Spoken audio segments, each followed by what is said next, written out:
All right, let's dive into this thing. Right now, all I can think about is Nirvana, all apologies. And I'm not going to sing on here, but we are going to talk all about apologies. And I've got this framework. I got this wonderful framework that has been hanging out on my computer. Oh, it's a little bright. There we go. There we go. On my computer for years and years. This thing has just been sitting here. Acknowledgement, ownership, reassurance. So it just sits here. And whenever I talk to couples about, usually it's individuals, but when I talk to individuals inside their relationship, I share this AOR framework for apologies because we miss the mark. I miss the mark. You miss the mark um, on apologies. And it's okay. It's okay. But we can do better when it comes to apologies. So I have this framework that I've seen many other people talk about and break down apologies and what makes a sincere one, it makes a genuine, and on all these things. And I came up with my own. I was like, I mean, honestly, step one is A, then O, then R. So we're gonna go over it. I'm gonna give it to you, and I've broke it down pretty detailed for you. I'm gonna give you some scripts. I'm gonna give you some things to think about, ways to phrase certain things. Anything I say, I just want you to keep in mind. Take what you need and leave the rest. That's it. With anything inside of this community, take what you need and leave the rest. If some of it you're like, I've tried it, doesn't work. I've mentioned this before inside of this community, but there's always like a three-step kind of mental process whenever you're getting new information or any feedback or direction, like what I try to offer here in this coaching platform. One is, does it work? Like I've tried it. You get new information and you go, does that work for me? Because I've tried it. And you go, yes, it does. And then you put it on the shelf to use for later. No, it doesn't. I've tried that. That thing does not work for me. I don't resonate with that. Cool. Throw it away. Or three, I'm not sure. I'm not sure. I'm going to set it over here for later. I don't know. I don't know how I feel about that yet. But don't just throw it away or take it as truth just because I'm saying it here. Analyze it and for yourself and go, okay, can I use that or can I modify that and use it in a different way for me? Anything, the live calls we do, any of those things, I want you to have that kind of filter when we're talking about stuff in here. So um, I think this is a really good topic to talk about inside of relationships, not just your most intimate relationships, but any kind of communication and relationships, because people very often come up short. They just come up short when it comes to apologies, right? You've said it. I've said it. I'm sorry. I'm sorry. I'm sorry you feel that way. I'm sorry you took it that way. Um, I'm sorry, but like there's all these. I'm gonna break them down, but like just thinking about that, it's like, oh man, we got some poor apologies. Or again, I'm gonna hit on this later. Or over apologizing, and then it's like generalized and it's not genuine anymore because now over apologies are about like they're guilt driven and they're self focused rather than about the other person. So, okay, I'm already like getting ahead. I know I'm going to talk about these things in specifics. I just need to dive into it. So let's go. Let's do this thing. All right. The AOR apology framework. Let's do this thing. Acknowledgement. Acknowledgement. Here's acknowledgement, ownership, reassure. You could also use repair or redirect. No, not redirect. Repair, reassure, that kind of stuff. So, at the very core of the AOR framework, it starts to line up. Here's why, because it starts to line up with three very important. Um, what am I trying to say? Three very important, just like three keys when it comes to like conflict or repair, like those kinds of things. There's these psychological needs inside when these things happen. And one is to feel seen. You want to feel validated. When something has happened, you're like, I'm hurt. There's something inside of me that's hurt. The person who hurt me, I would like to feel validated in my feelings. The A does that. Two, we want to feel seen. We want to, or safe, not seen. That's the first one. To feel seen, right? I want validated. The second one is to feel safe. I want to feel safe. And what brings safety back to people is accountability. Accountability starts to reduce this sense of unpredictability, right? When you don't feel safe, it's usually because there's uncertainty, there's unpredictability. So having someone be accountable for what they've done brings back that sense of safety. And then we want to get to a place of security. I want to feel secure moving forward inside of this relationship. I want that reassurance and repair. That's where that R comes from. So hopefully the map that I'm going to lay out clearly um, sets the stage for how each of these things meet that psychological need. And this comes from just some of my favorite people, right? The Gottmans, the Marriage Institute, the Gottman Institute, they do. Although I'm not a huge, I don't dive super deep into Brene Brown stuff. I do love some of the things that she talks about and how she presents certain things. There's a lot of support behind this framework from what Brene Brown talks about. And again, all these different places and in a clinical setting. Here's the awesome part about this inner greatness community is we're getting coaching, we're getting guidance, we're getting direction. But listen, I'm bringing my nearing 20 years of clinical experience in how some things work, how some things don't. And again, that's why I said at the very beginning, take what you need and leave the rest.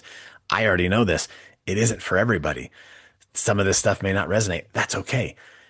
Be okay to pick and choose the parts that, but stay open. Stay open to maybe there's a new approach today. Anyway, that was like four sentences that I did not finish any of those things. What was I saying?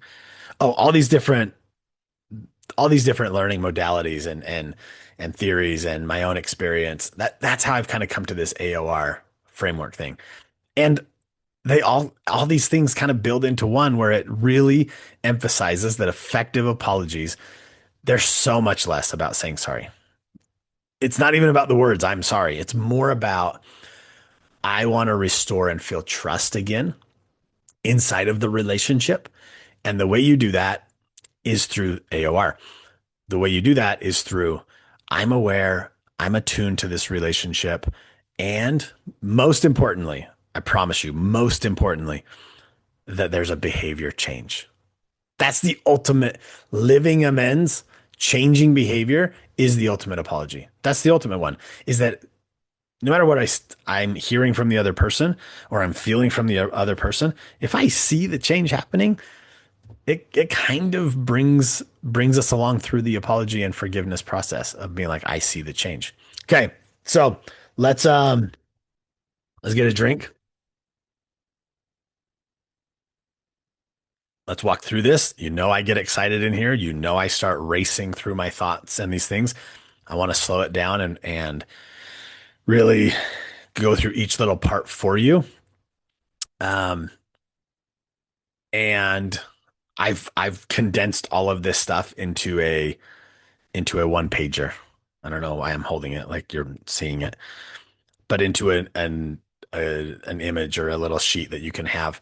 And it really will. It's going to walk through every single thing I'm saying right now. So if you already have that, I'll attach it inside of the community. But if you have that, I'm just going to walk through each of these little sections on the paper. So, okay. So let's go to the first part of it, which is acknowledgement. It's acknowledge. There's got to be acknowledgement.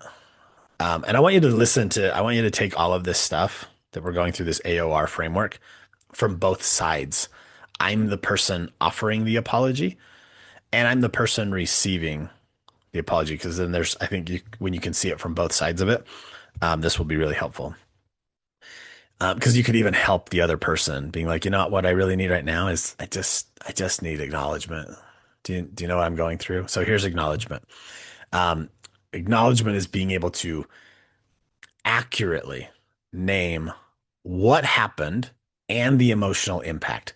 That's very important. Because what most people do wrong is they minimize it. It wasn't that big of a deal.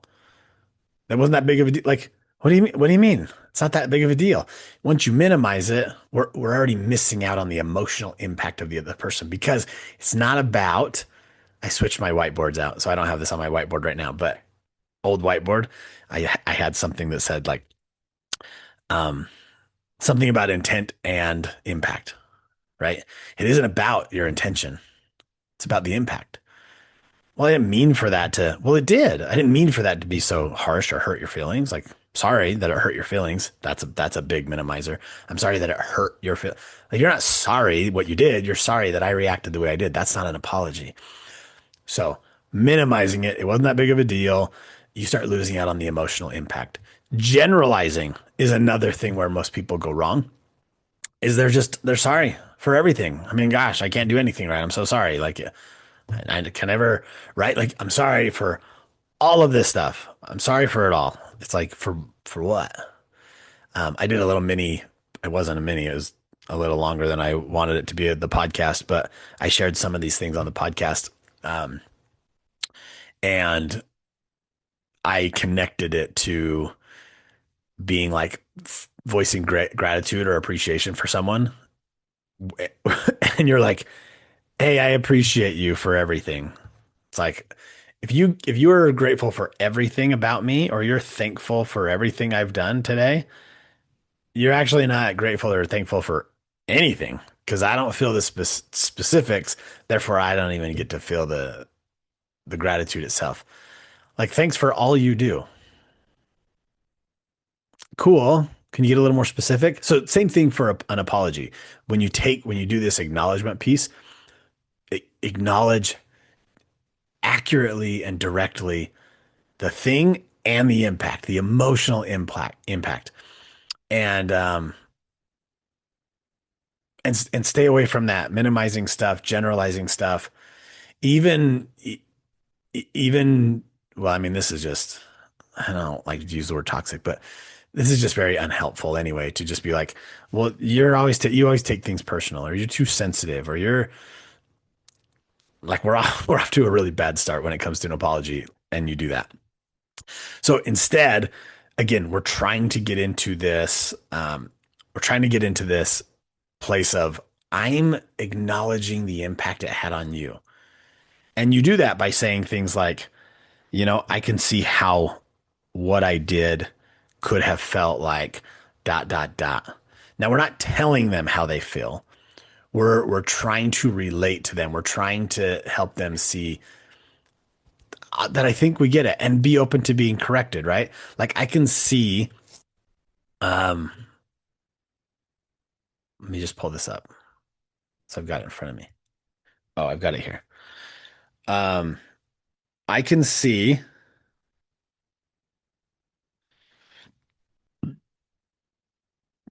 Oh yeah, I put on the sheet. Okay, this is a good one, right? I can see that when I interrupted you in front of everyone, it made you feel disrespected, or it cut you off, or it dominated the relationship, or it maybe didn't help you feel like you had anything good to say, or that your feelings didn't matter, or you didn't have a voice here. So again, we're trying to go. I can see how what I did. There's the accountable piece. There's the acknowledgement of like, here's my part or here's what I did. We're going to get more to that on the O, but we're still mentioning that little piece. And then it's more about the emotional stuff, right? It probably felt disrespectful. Maybe it made you feel insignificant. And this works because validation, when someone feels validated, and you can think for yourself, but when someone feels validated, it there's actual things that happen inside of the brain and the body when we're talking about safety. But validation reduces that emotional, like that heightened emotional state, that like heightened emotional arousal, and then defensiveness. It starts to come down because when we return back to this safe place, which validation, which is why acknowledging this helps, we just feel a little bit less like ready, like we're ready to fight. Like we don't have to do that. We feel more settled inside the nervous system, and feeling understood and returning back to safety is a prerequisite. It has to be there if you're going to have conflict resolution. So people are sometimes trying to get through their conflict. They're trying to problem solve and go through these things, but they haven't even come back to the place of safety and feeling understood. They're still defensive. So we got to break down the defensiveness. And you do that by acknowledging that there's probably some emotions on the other side of this. I can see that when I dot, dot, dot, it probably made you feel. And the more you can be, the better about identifying different emotions that they might have gone through and then be open to being corrected. No, I didn't feel disrespected. I just felt like, why am I even here? Like, what do I have to say that it matters? It wasn't a disrespect thing. It's just like, I don't matter. I'm not important to you. Like, you don't want to celebrate me or for me to even be a part of the group. It's like, oh, wow, that is really hurtful then. And let them kind of guide you on their emotions as well. But just starting to tap into that this probably had an emotional impact on you. And I'm really sorry for that. Again, it wasn't my intention, but forget my intention. The impact was there, and I'm worried about the impact. That's going to help us huge when making an apology. You get there, defensiveness drops from your partner or the other person. Repair can begin to, well, not repair, but safety can be reestablished. Then we can start moving through the next thing. The next part is ownership. Ownership. Um, Taking clear, non-defensive responsibility without justification. Yeah. Yeah, yeah, yeah. What most people are getting wrong on this one is they're just downplaying their part in it because, and here comes all the excuses, right? Because I was tired. Um, I just wasn't thinking clearly, or that's just kind of how I am. Oh, I hate that one. That's not okay, by the way. If someone tells you that, it's like, no, that is not just the way you are. That's the way you're choosing to be, and we can choose to be different. Come on. Come on. So catch yourself if you also are someone who says that this is just me. This is just how I am. My argument is always, or not argument, but my challenge to people is always, well, is that just the way you are? Or, and that might be true, right? There might be some really deeply programmed responses inside of us. But is this person that you're looking at important enough for you to maybe analyze that the way you've always been might not be the most helpful thing? And it might be worth changing, adjusting a little bit. And I know they probably have their part too. We can only talk about us and our take ownership for our part. But just maybe catch yourself if you ever fall back on like, this is just how I've always done it. Or I was just tired. Or man, I'm fill in the blank. Any excuse that shows up in there, you start to just justify. And gosh, if we already did good on the acknowledging part, but then we come to the ownership part and we just like justify it away, it's like we're lost. Um, Another kind of, I guess it's part of an excuse, but it's more of just like blaming the other person. But like, well, if you didn't this, then I wouldn't have that. And while that's true, I don't want to dismiss that. While the other person did play a role in maybe some of the dynamic that's happening where you went wrong, you still have to stay focused on you. And I'm not saying that they didn't have an influence.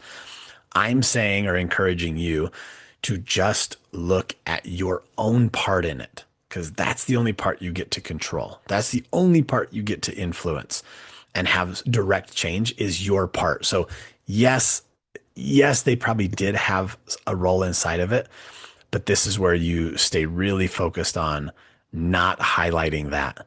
Because I will tell you, not all the time, it takes some practice, but if you take ownership for your part and only your part, I'm hopeful. I know this isn't reality all the time, but your partner is more likely. Doesn't mean they will, but your partner is more likely to take ownership for their part. If you only focused on yours, listen, this was on me. This was on me. I this and this, and I shouldn't have that and that and that. That's me. That is all me. hopefully it gets your partner to go, I know. Okay, thank you. Also, I probably shouldn't have dot dot dot. And they shift to their ownership part too, right? It's like, yeah, you shouldn't call me names like that. And you know what? I also shouldn't raise my voice, or I also shouldn't have cut you off. So it's me too, right? Right. It's kind of like it's on me too. Hopefully your ownership, complete total ownership. What's that book? Good old Jocko, Extreme Ownership, right? It's like if you take extreme ownership, hopefully it pushes your partner over time to also look at their side and go, yeah, but I've got ownership too. I've got ownership too. And thank you for leading the way. You're probably not going to hear that thank you for leading the way part, but we can have influence on our partner by the way we show up. And again, it's all you can control, taking ownership for your stuff. And we already talked about this a little bit, but over apologizing without being really clear. It's like you just apologize for everything. It's like, but you're not even hitting the thing. You're just throwing all these darts, hoping it just hits somewhere. One of the things, it's like, no, just get really clear about it. And then you don't have to over apologize. You can get very direct on what you're trying to say. And then this, we're getting this like really accountable, like just this clean and clear accountability. And it just hits different. So, how that sounds is that was my responsibility. I shouldn't have fill in the blank. That's on me. That's on me. I shouldn't have raised my voice at you. But not that. Don't do the butt thing. That's kind of how I talk. No, no, no. None of that stuff. Just accountable. I shouldn't have fill in the blank, raised my voice at you. I shouldn't have done that. Again, why this works? Because accountability, it's rebuilding the trust that was lost in the moment of hurt or in that place. And when we're wanting to get to a place of we're repairing, we're coming back together, we got to have trust. We got to have trust. And I can't trust you if I don't even hear that you know what you did wrong or you're taking ownership for it.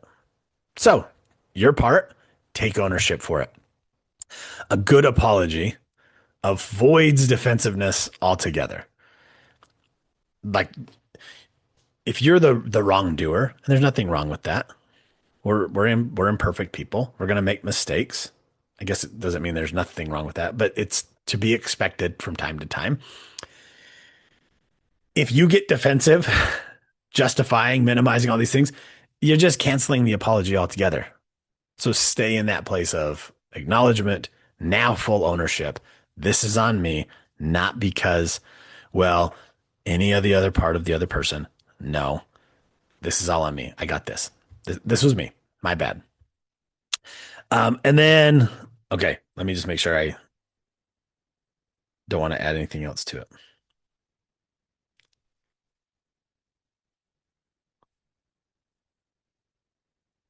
Yeah. Okay. Let's go to the R.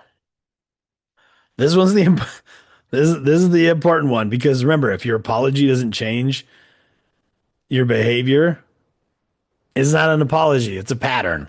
I love that kind of one-liner thought, right? If your if your apology isn't changing your behavior, it's not an apology, it's a pattern.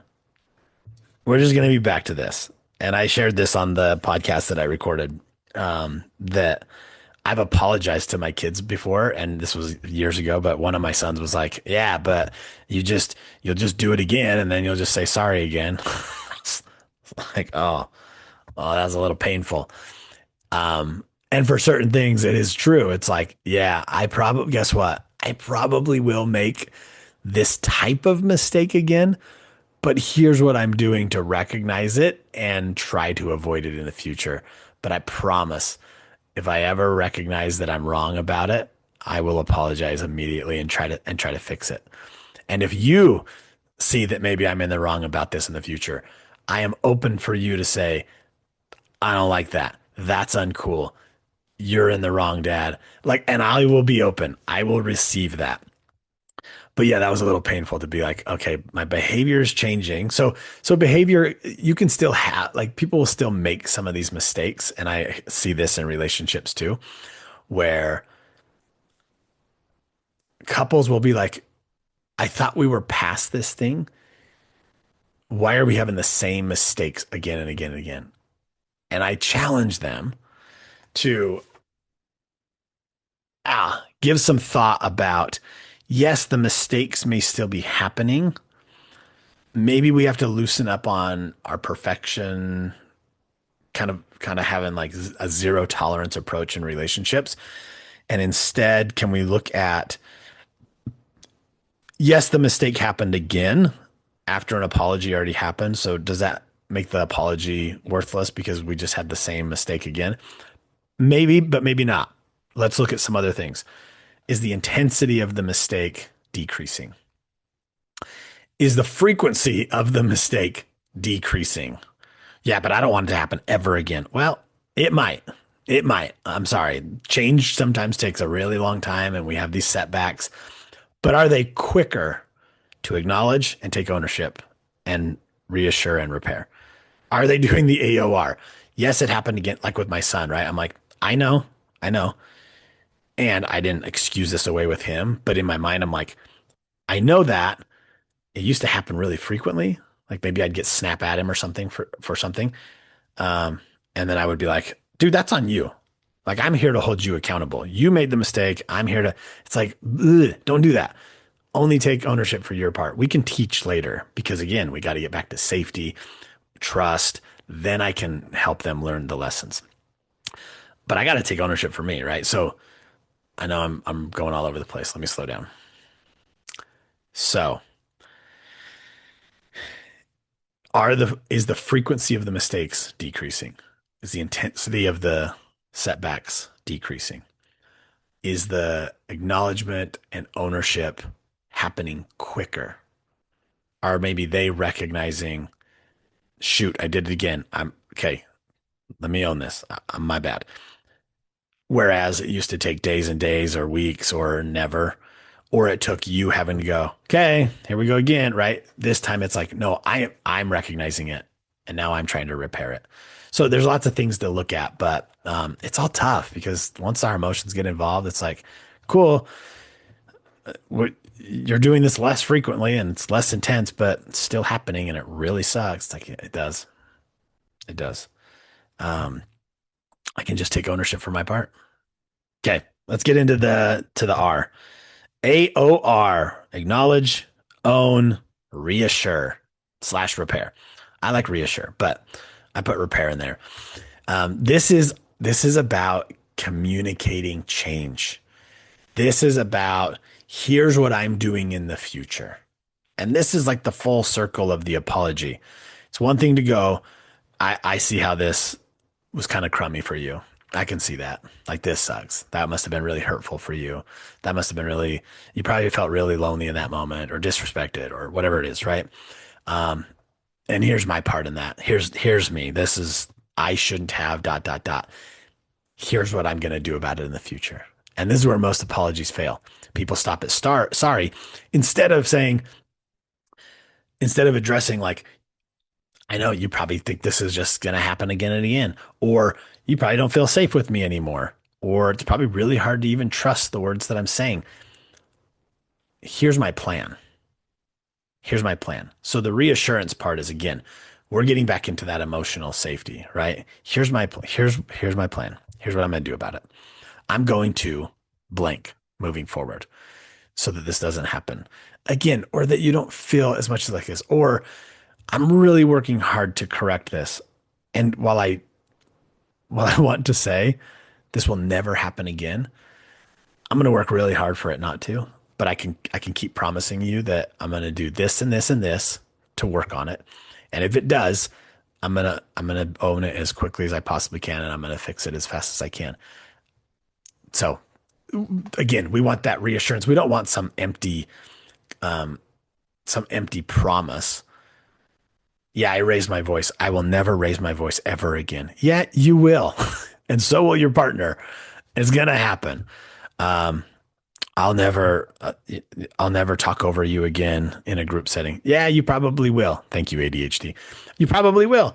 I'm gonna work so hard to do it differently so that I don't.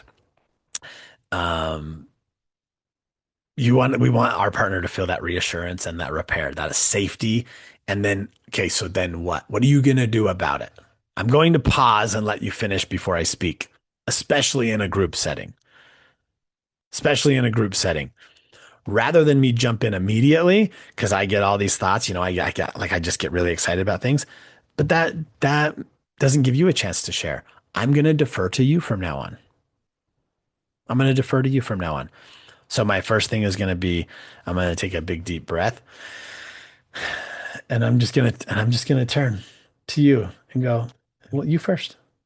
That's what I'm going to do from now. You first. That's what I'm going to say. That's what I'm going to do to work on this thing.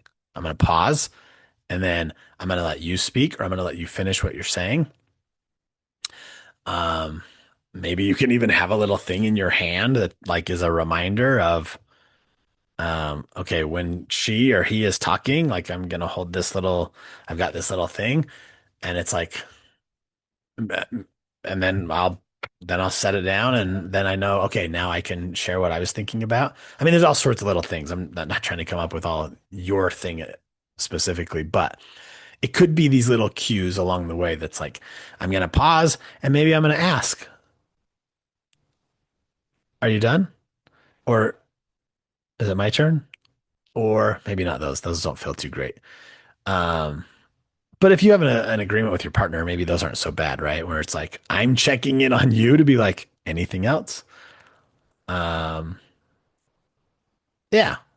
So you got to figure those out within your relationship. Again, I'm going to pause. Okay. So the ownership part is, or the reassurance part is, I'm going to do this moving forward so that it doesn't happen again. I want to bring some reassurance and emotional safety, and I want you to have some confidence in me moving forward that my behaviors are going to shift. And here's what I'm going to do about it. Now, again, trust gets rebuilt. This is why this can be effective because once trust is rebuilt, living amends, active, right, through consistent behavioral change or improvements at least, right? It's not this black or white thinking where it's like that is gone forever. It's like no, but you can tell that it's getting better and better and better. Then we start to feel that trust restore and rebuilding that trust. This is kind of a Brene thing.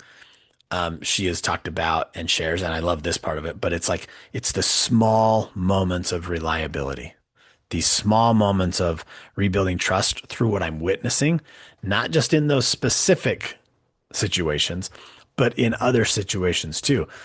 People, you, people still feel a lack of trust. They don't rebuild trust fully. If sure you're doing good things in this area that we talked about, but I'm still seeing inconsistencies in this area, which makes me question this area. So it's consistency. It's these small moments of reliability in all areas. Like just be more of that reliable following through man or woman of action and integrity. And it restores a lot of trust in other areas too. So, okay, let's put this thing all together. I put this on the little sheet here just so you can walk through it. Kind of a full script. Put your own words in here. Don't become a robot and just repeat what I'm saying. um, but putting it all together is I can see I can see that when I interrupted you, it made you feel unimportant, disrespected. Feel in the emotion, right? Don't just stick to one and maybe even check in. Was that right? Was that right? Does that sound right? When I do that thing, like you probably really felt like just small, unimportant, unimportant. And I don't want that for you. That's on me. Now go to the next one. That's on me. I shouldn't have done that. That's not fair for us to be in this group setting and you not be able to have the voice that you want. That's on me. I'm sorry. In the future, here's what I'm going to do. I'm going to slow down.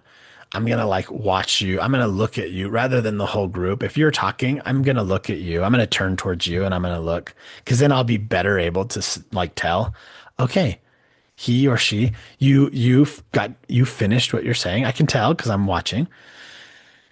Take that breath, right? Maybe I'm holding your hand and you can give me a squeeze. It's like, okay, I'm done. Right. And then, because I don't want to cut you off, I don't want you to feel those feelings. Here's what I'm going to do in the future. I know I'm like really expanding the script here, but you can see it on the sheet, on the page. I'm going to slow down. I'm going to make sure that I fully listen before I respond. I'm going to really work on that because it's not about my intentions. It's about my impact. And I don't want you to feel that way. That's not what I want you to feel. Um, so there you go. And then these are kind of cool too. I put some common scenarios on here that just shows the AOR steps. Losing your temper, that's a really good one. There's a few on this page, like being distracted, losing your temper, that's a good one. I can see that when I raise my voice, it made you feel unsafe and shut down. That's my responsibility. I shouldn't have reacted like that. I shouldn't raise my voice. I would get specific, by the way, on that. I could have been more specific there. I shouldn't raise my voice. I shouldn't raise my voice. I'm going to take a step away when I feel overwhelmed so that I can respond calmly. Like when I feel myself getting to that place and I know I'm probably going to raise my voice or my temper starts to, right, I start to lose it. I'm going to step away. I'm going to take a 5 minute break. I'm going to get a glass of water. I'll like regroup and then I'll come back. Like there's that, right? There's that reassurance and repair. Um, what's another good one? Being dismissive. That's a good one. I can see that when I brushed you off what you said, it made you feel unheard. Um, that's not a cool feeling. You shouldn't feel that. You are important. You do deserve to be heard. That's on me. That's on me. I totally just minimized and dismissed you in that moment. And that's on me. I shouldn't have done that. So I'm going to slow down and really listen. It's kind of similar to the one we were talking about before, right? I'm going to slow down and really listen. I'm going to be in the same room. My wife went through this where she would ask me to do something and I wouldn't do it. And it was like you don't follow through. You don't care. Is that on here? Don't follow through. Forgetting something important. Yeah, common scenario. I can see that when I forgot about your event, it made you feel like you don't matter to me. That's on me, right? Like that's on me. I should have recognized and prioritized this moment for you. I'm going to set reminders and be more intention following through. So for me and my wife, this thing, thank you again, ADHD.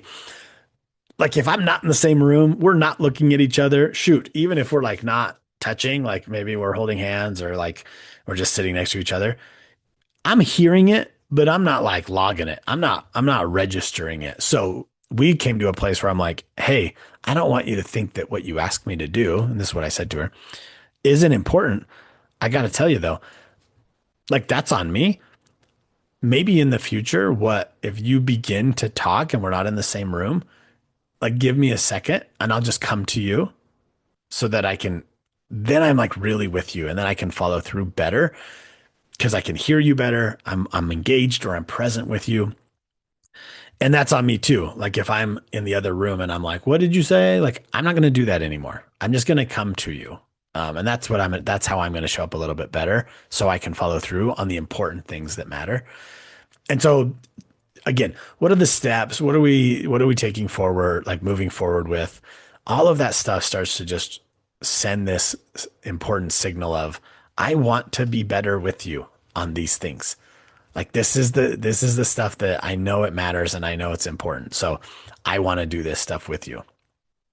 Okay, let's make sure we got all of um these little notes that I wanted to hit on.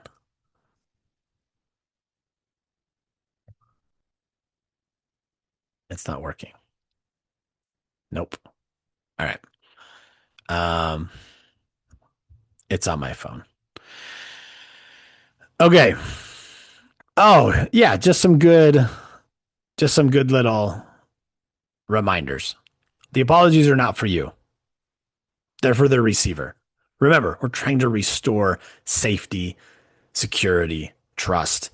So an apology is for them. Don't make it about like the minimizing and the blaming and all these things. Speed matters. So true. While I do encourage people that you can apologize at any time, you really can. It does lose some of the impact if it's delayed. So the quicker you can get to recognizing this, the better. The better. I still think it can carry some weight and some importance. If even if it's a week later and you're like, hey, I've been thinking more about this. And last weekend, that was pretty uncool of me.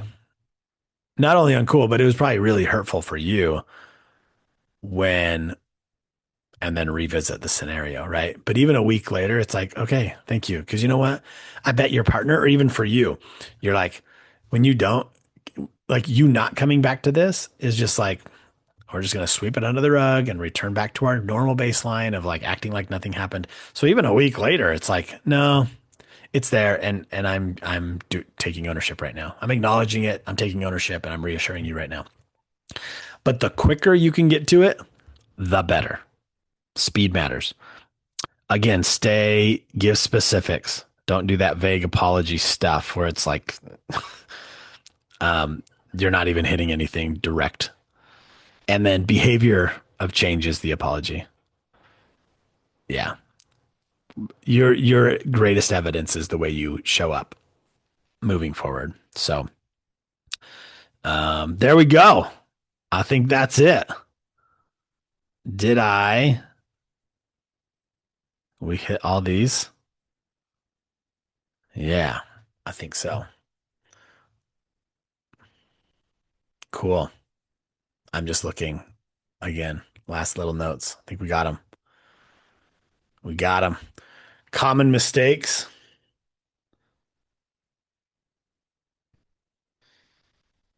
Yeah, common mistakes people make. They minimize the situation. So that's why we're acknowledging. Making excuses or justifying. That's why we're owning it completely. Shifting the blame. Nope. We're going complete ownership. Stay focused on what you did. Don't be generic or vague. Get specific and clear, and then follow through with your actions. Um, there's the AOR of apologies. I hope it's helpful.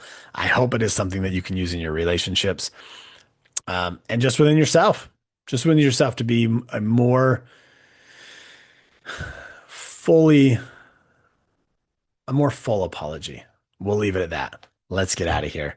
Let me know what kind of stood out. What's the thing you're most taking away out of the AOR framework for apologies?